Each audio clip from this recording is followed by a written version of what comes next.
I did feel an immense regret, and I should apologize. And I carried that around. I still carry it around today.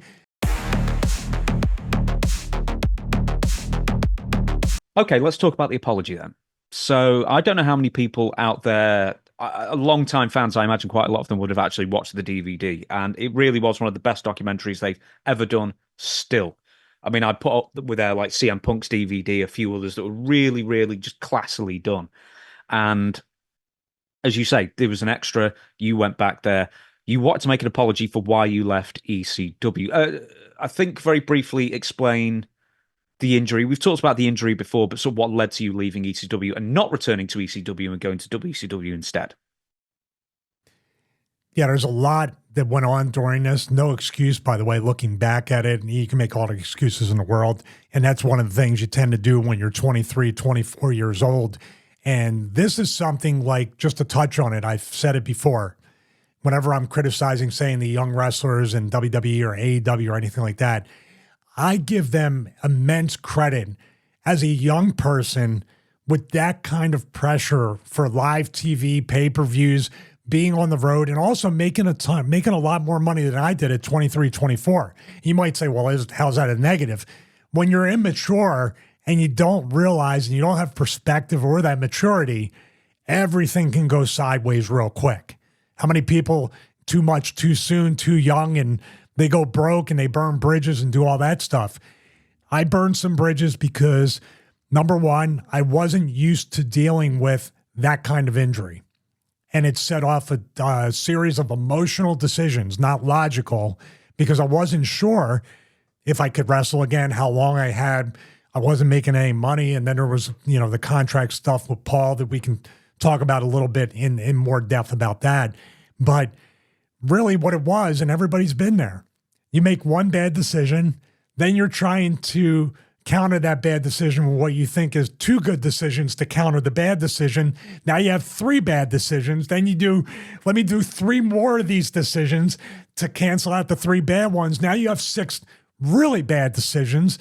And that was really what happened. And a lot of times I didn't really have a mentor back then. And I hope today there's a lot of younger wrestlers that have mentors that can give them perspective, or at least present it in a way of a conversation and not just rub some dirt on you, dumb F, or whatever, or get back in there, or we work hard, or any of the other stuff.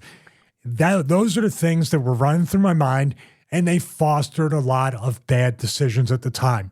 Plus, and I've been very, very brutally honest with this, and you always criticize me for burying myself, very, very brutally honest about my immaturity, my lack of self-awareness, my lack of awareness within what it takes or what is coveted.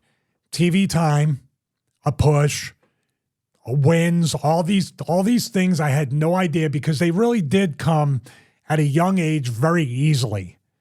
And some can say for the rest of my career, I paid a penance for not doing good business in ECW. That's why I'm labeled essentially as a jobber, or main roster jobber, or jobber to the stars, or whatever it might be.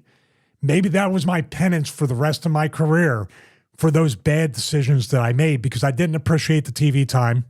I didn't appreciate the push. I was happy about it. But I didn't understand that when Paul put me on TV, or Vince, or Dixie, or Joe Coffin, or Ring of Honor, any of these things, that it all costs money.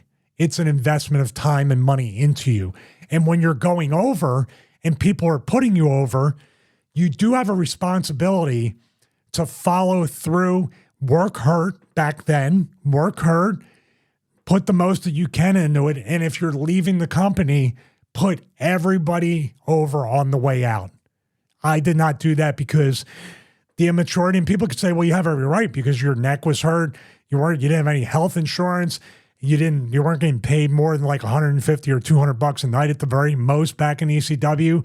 You were working a real job. The WCW contract, was offering you guaranteed money, and you probably could get your neck surgery and they would pay for it. All these things were, and then Raven was going anyway.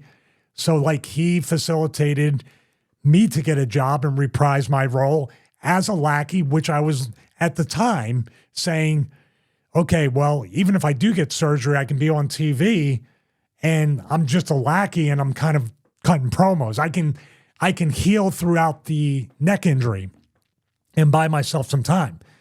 The problem is that's all logical in its own way when it's isolated.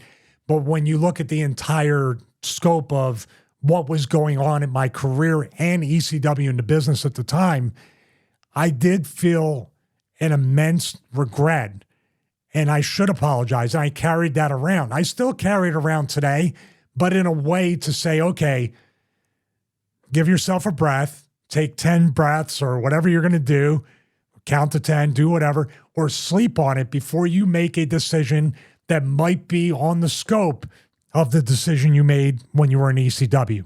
So I learned a really great life lesson there, but I felt like, getting back to the DVD, that the one last bit of penance at least, or contrition, to show who really counts at that time, the boys. And at this point too, by the way, I was back. I had, all the heat from the Right to Censor days and the weight gain and all that stuff, that was gone. But to me, this was that last bit to show the guys that, hey, listen, I know I hurt a lot of people. I know I hurt business, and I didn't do the right amount of business for the people who put me over to get me in the spot that I should have on the way out. And this is me telling the entire world that I made a mistake. And now here I am around my wrestling brothers, my wrestling brethren, and I'm so happy to be here, and I'm so sorry that I made that mistake. And I think I even said it, that kind of mistake will never happen again. And I've made mistakes, but never to the point of that type of just snowball effect. Are you aware of anybody who's outwardly upset with you going to WCW instead of returning to ECW then? Or is this more like in your own head, you're assuming people were very angry? Everybody was pissed. Everybody was pissed. Yeah, Taz, Bubba. You got to think too, we really were in a mindset of us against them. And WCW, that was during, past the era of the mole and all this stuff, and them cherry picking everybody and stealing talent. WWE was working with Paul, but they were trying to take talent as well. But WCW was outright just trying to steal talent from ECW and then recreate them to whatever. They eventually got a lot of people, including some of the people that were mad at me, but those people still did business on the way out. Taz, Bubba, Paul, and we're going to get to because my theory is, we can talk about right now, I got buried in the new ECW, probably rightfully so, because Paul never forgot what I did to him in ECW. That was the receipt on me. So yeah, everybody was mad. I left Meania Nova high and dry with the most successful gimmick that any of the three of us have ever had up to that point. I disappointed and let down and screwed over a lot of people. And that's why I wanted to do that video. I mean, once again, it sounds like you've been a little too hard on yourself because, you did have a neck injury. You do need guaranteed pay as well. Here's the problem.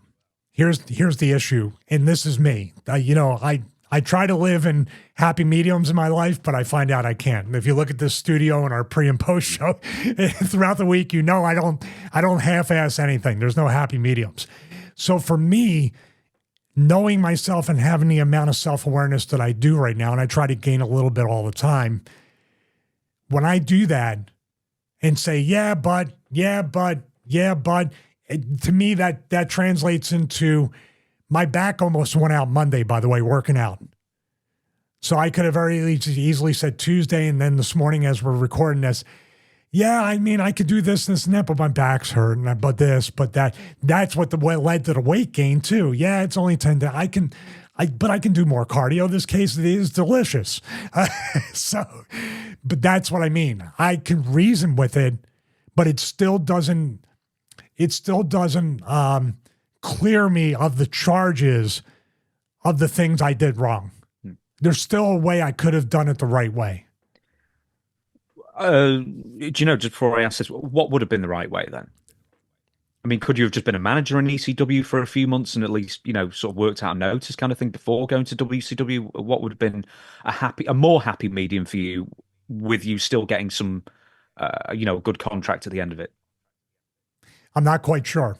I'm not quite sure because WCW could have turned around and said, if you don't come in on July 7th, I believe it was, and debut at Raven or any of these other things, then the contract's null and void, like the ultimatum type thing. What I could have done, I don't know. I think the fans would, if I stayed there and wasn't winning, like they were going to put the TV title on me, on the night I was supposed to fight Terry, but my neck was too hurt after that whole deal. So, that whole deal, if I had, I'm just trying to think as we go along, I think the fans might have turned on the BWO sooner rather than later, depending upon what we would have done. Then I could have put everybody else over on the way out. And even if it was just 2 months, then what would happen after that, James? I don't even know. Because to me, my neck was in a point now. And then when I had the surgery on December 22nd, 1997, and they damaged my vocal cords and I couldn't talk for 3 months, there's another thing. I'm looking at that going, well, my God, I can't even be a commentator. I can't even be an interviewer. I lost my voice.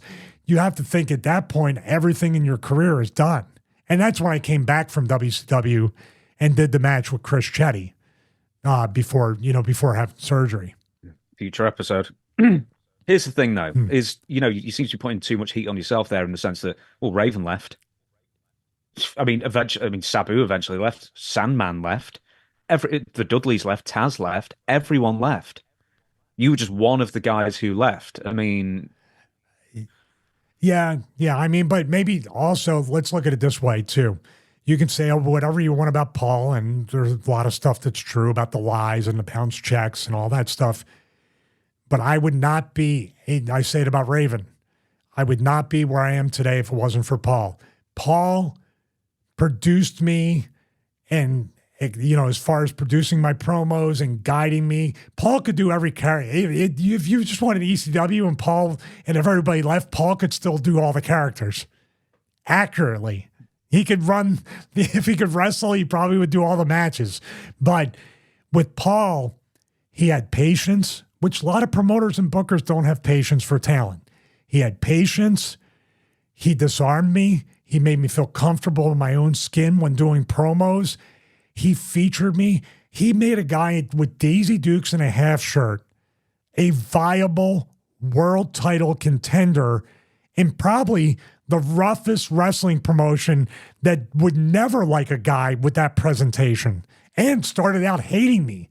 And somehow Paul massaged the fans to start loving that character. That's all Paul Heyman. If Paul didn't produce me, if Paul didn't guide me, if Paul didn't edit out all the weaknesses, I would never get a booking as an ECW, whatever you want to call me, legend or roster member or whatever, ever. You wouldn't be asking me these questions if Paul didn't make me the name I was back then. Have you ever spoken to Paul about this one-on-one? No, never. And I knew with the new ECW, whenever I did make attempts, and I was hoping that interview would get to him and at least not an olive branch, but open up a line of communication where he can just MF me right to my face if he wanted to. And be like, if you want to hit me, Paul, hit me. You know what I mean? That was his life. You know what I mean? ECW was his life and everything he had put into it. So, and one of the guys he put time and money into just up and left. So whenever we had our conversations and whenever things would be done, he would never age in a match. He would never help with anything I'd done in the ECW. He would never care. When I would talk to him, it was always looking over my shoulder, shaking my hand, never looking me in the eye, and just literally wanting to get away from me. So that's why I knew I was never going to do anything in the new ECW, and maybe deservedly so. He got his receipt.